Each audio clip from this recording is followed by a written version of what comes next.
안녕하세요. 저는 서울대병원 이비인후과의 서명환입니다. 저는 센소리럴 티나이티스와 타이프라이터 티나이티스의 최신 업데이트된 내용에 대해서 말씀드리도록 하겠습니다. 센소리럴 티나이티스의 검사에 대해서 최근 업데이트된 중요한 보고 중 하나는 한국에서 나온 델파이 연구가 되겠습니다. 추옥성 선생님 등이 보고한 2024년 논문으로서 어떠한 워크업을 시행하는 것이 가장 현재의 추세에 적절한지를 여러 전문가에게 문의하는 설문조사 형식의 연구입니다.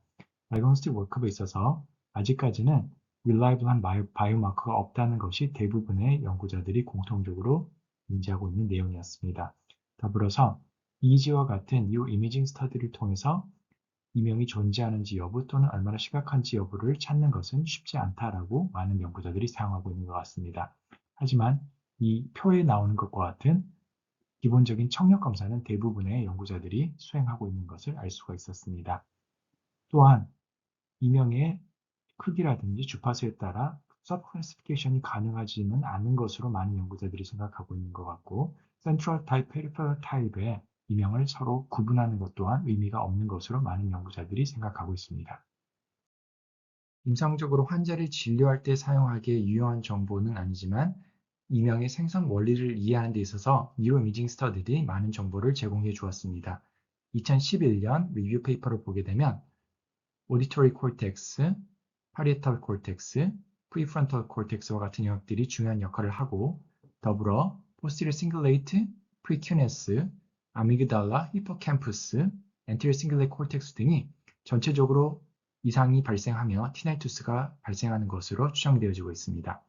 2023년에는 이러한 정보를 조금 더 보강할 수 있는 데이터들이 보강되었는데 태스크가 있는 펑셔널 MRI 스터디들을 종합적으로 분석한 시스테믹 리뷰 결과 7개의 스터디들이 공통적으로 지적하는 브레인 리전들이 다시 발견되었고 좌측 그림과 우측 그림에서 보시는 액티베이션 되는 리전들이 유사하다는 것을 알 수가 있습니다. 이번에는 resting state MRI를 분석한 25개의 연구를 coordinate based meta analysis을 시행한 연구 결과를 봤을 때 앞서 보여드렸던 것과 유사한 지역인 Cingulate Gyrus, 이번에 Precunese와 같은 영역들이 공통적으로 이명과 관련이 있는 것으로 보고되었습니다. 이에 2023년에 보고된 시스테믹 리뷰에서는 모든 연구들이 종합적으로 공통적으로 지적하고 있는 이명에 관련된 브레인 리전은 아마도 빨간색으로 표시된 limbic network, 초록색으로 표시된 dorsal attention network, 그 다음에 파란색으로 표시된 default mode network 등이 이명 발생에 있어서 중요한 역할을 하는 것으로 생각되어지고 있습니다. Cochrane Library Systemic Review에 따르면 지금까지 총 14편의 연구 결과가 발표되어 있습니다. 전체 내용을 간략하게 정리하자면 Cognitive Behavioral Therapy가 가장 좋은 치료 효과를 보이는 것으로 추정되고 있고 그 다음으로 ERT 그리고 아직은 에비던스가 부족하지만 Transcranial Magnetic Stimulation과 같은 바이오 모듈레이션 치료들이 치료에 있어서 작은 효과가 있는 것으로 추정되어지고 있습니다. 각각의 내용에 대해서는 이후에 더 자세히 설명드리겠습니다. 보다 최근에 나온 연구 결과들을 먼저 말씀드리자면 진코블레바는 에비던스가 uncertain한 것 같다. Cognitive Behavioral Therapy는 may be effective하다는 결론이 났습니다. 베타이스틴, 그다음에 사운드 테라피, 징크 서플리멘테이션은 효과가 없는 것으로 결과가 보고되고 있습니다. 히어링 에이드와 같은 앰플리피케이션은 에비던스가 부족하다라고 결과가 나와 있고 이에 대해서는 추후에 다시 설명드리도록 하겠습니다.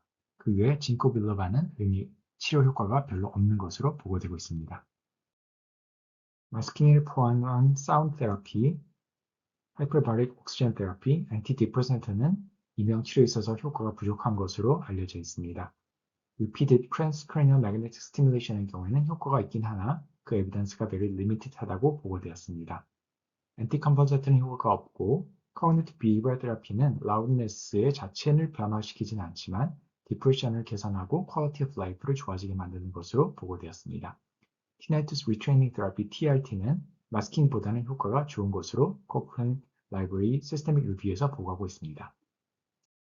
Cognitive Behavioral Therapy가 이명에 있어서 치료 효과가 좋은 근거를 조금 더 자세히 들여다보겠습니다. 2020년에 발표된 보고에 따르면 약 20개의 randomized controlled trial을 기반으로 결론이 도달하였고 risk of bias를 봤을 때 리스크가 다소 높다고 추정되는 빨간색 그리고 중간으로 추정되는 노란색이 절반 이상의 연구에서 보고되고 있는 것을 알 수가 있습니다.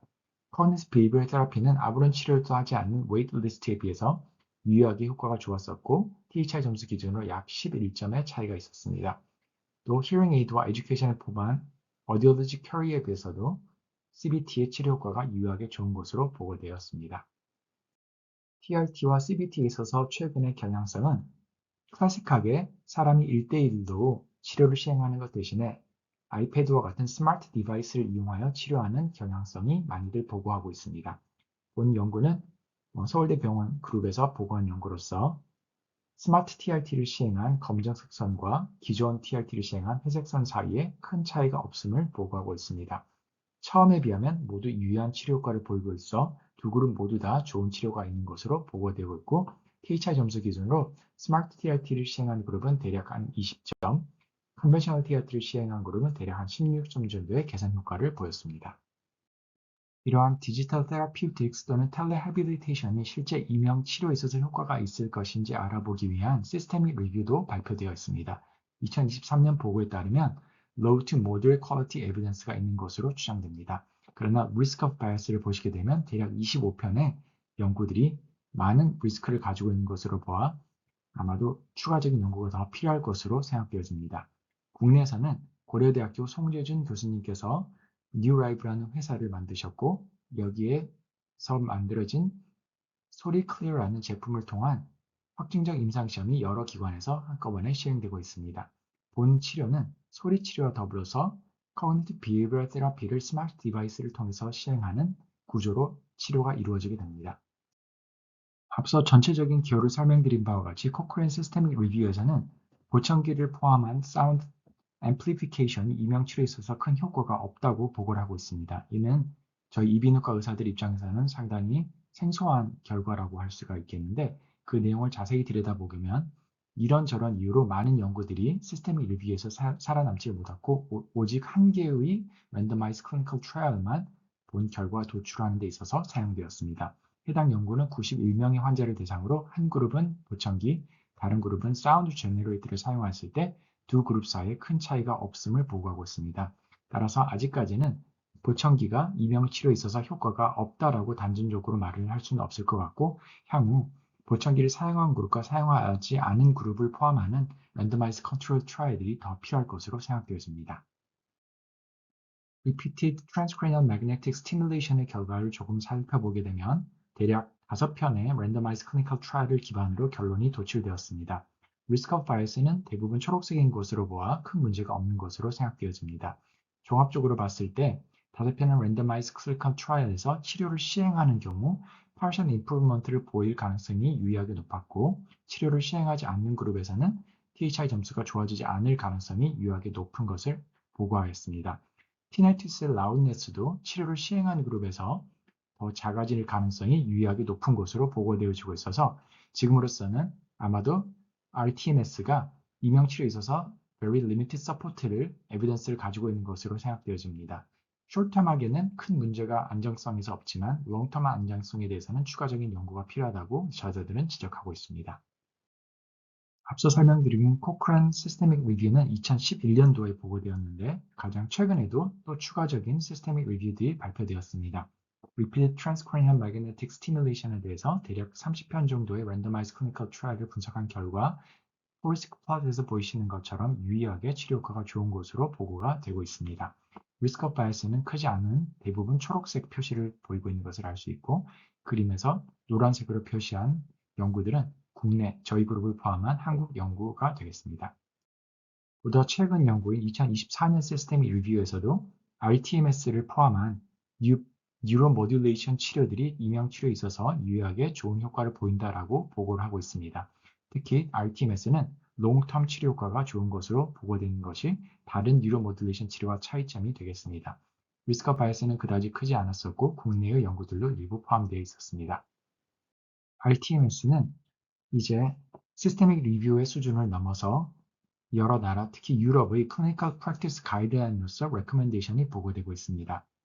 디프레션, 뉴로패틱 페인, 스트로크에서 모터 리커버리와 같은 질환에 있어서는 레벨 A 에비던스를 충분히 갖추었다고 보고되어지고 있습니다. 한편 우리가 관심 있는 티나이투스 같은 경우는 아직까지는 레벨 C의 에비던스를 가지고 있고 향후도 연구가 필요한 것으로 생각되어지고 있습니다.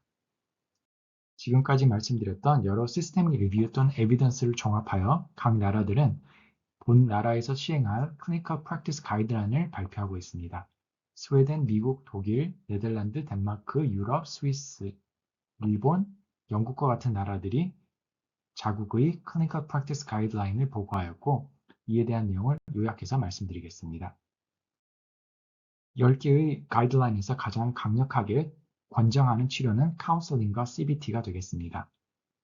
10개의 가이드라인 중 약 8개에서 CBT와 카운슬링을 가급적 하도록 권장하고 있고 그 권고의 수준은 recommendation to strong recommendation에 해당됩니다.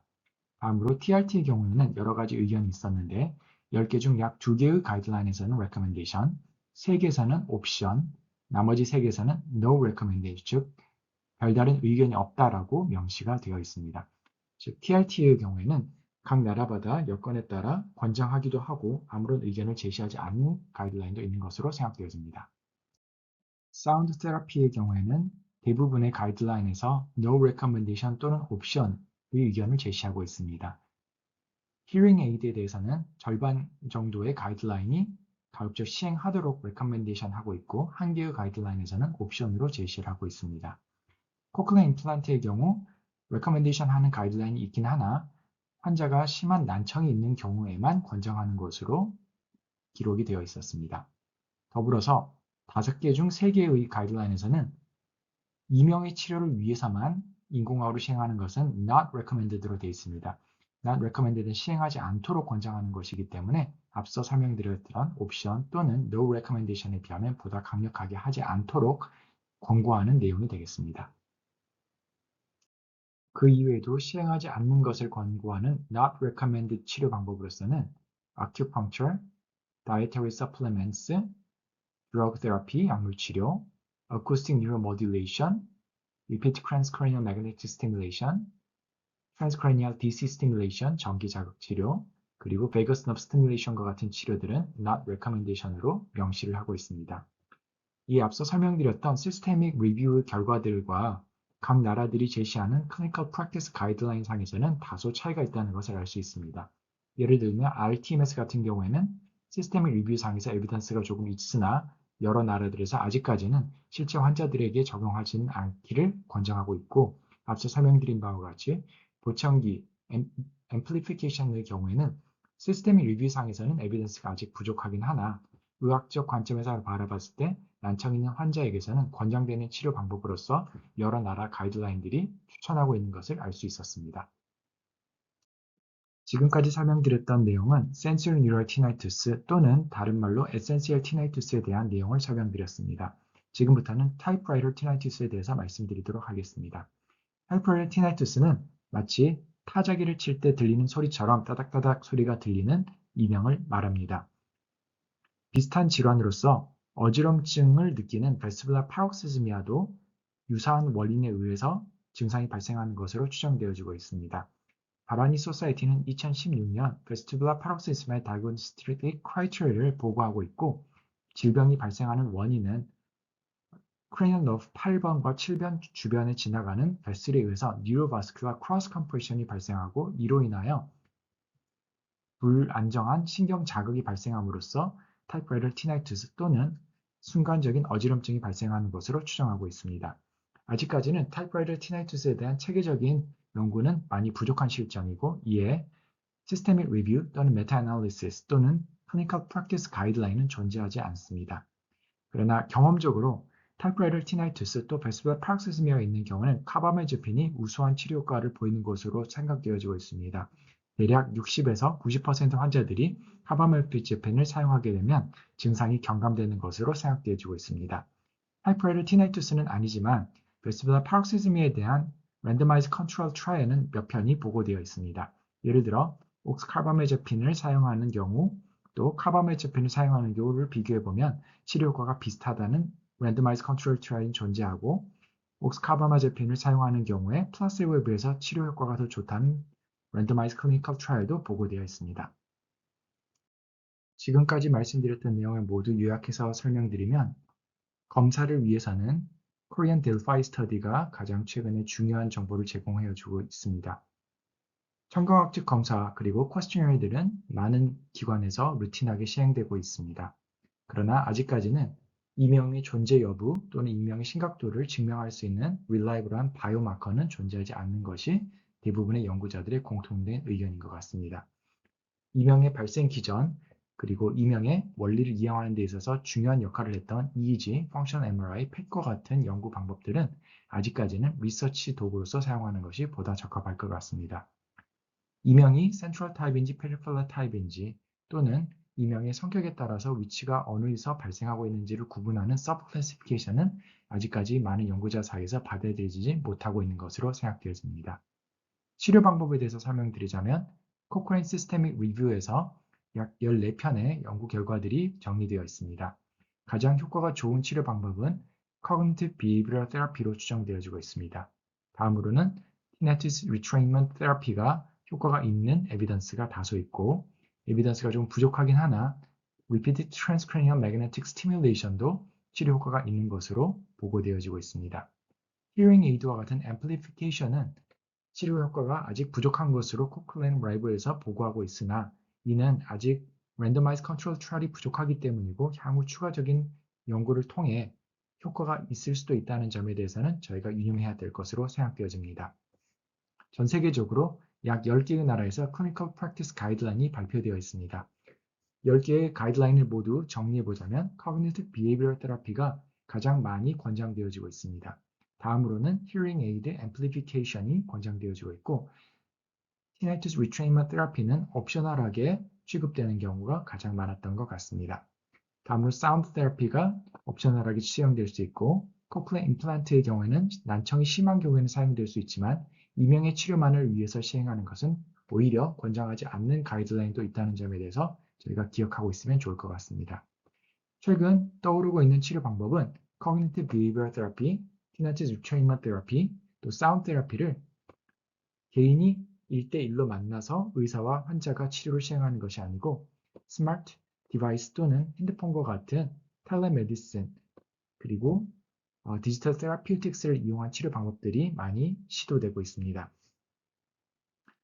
뉴로 모듈레이션 방법으로서는 RTMS가 가장 많은 에비던스를 확보하였고 그 이외에도 Transcranial Direct Current Stimulation, 또 Transcutaneous Electrical Nerve Stimulation과 같은 치료 방법들이 시도되고 있으나 아직까지는 에비던스가 부족하여 Clinical Practice Guideline에서 recommendation 할 수 있는 치료의 수준까지는 이르지 못한 것으로 추정되어지고 있습니다. 타이프라이터 티나이투스에 대해서는 아직까지 체계적인 자료는 부족하지만 경험적으로는 칼바마제핀 그리고 옥스칼바제핀이 유효하게 치료 효과가 있을 것으로 추정되어지고 있습니다. 이상 경청해 주셔서 감사합니다.